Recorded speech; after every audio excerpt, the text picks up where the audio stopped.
இப்ப திராவிட கட்சிகள் பயந்துட்டாங்களா? உண்மையிலேயே பயந்துட்டாங்களா? ஏங்க, ஆலமரத்துக்கும் சும்மா முடிச்ச செடிக்கும் வித்தியாசம் இல்லையா? ஆலமரம் தான், சின்ன செடி தான். ஆலமரத்தை என்றைக்குமே அசைத்து பார்க்க முடியாது. ஆலமரம் வளர்ந்த இடத்துல பறந்து விரிந்து வளர்ந்துருக்கு. கீழே யாருமே வளர்ந்துருக்காது. ஒரு 10 அடி தள்ளி தான் எல்லாமே வளர ஆரம்பிக்கும். அந்த மாதிரி தான் திராவிட இயக்கங்கள் எல்லாம். 30 ஆண்டுகள் ஒரு கட்சி ஆட்சி செஞ்சுருக்குது, 35 ஆண்டுகள் ஒரு கட்சி செஞ்சுருக்குது. உங்களை வந்ததுமே பயந்துக்கிற அளவுக்கு நீங்கள் அவ்வளவு பெரிய அறிவாளி கிடையாது, அரசியல் ஞானி கிடையாது, பேச்சாற்றல் கிடையாது, இல்லை செயல்பாடுகள் கிடையாது, கட்சி நடத்துகிற கட்டுப்பாடு கிடையாது. இது எதுவுமே கிடையாமல் நீங்கள் திராவிட கட்சிகள் மிரட்டிட முடியுமா?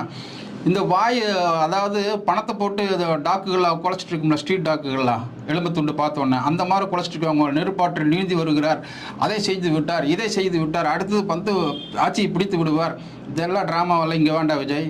பேசாமல் உங்கள் வேலையை பாருங்கள். உங்களுக்குன்னு ஒரு 10-20 பேர் கூடுறாங்க.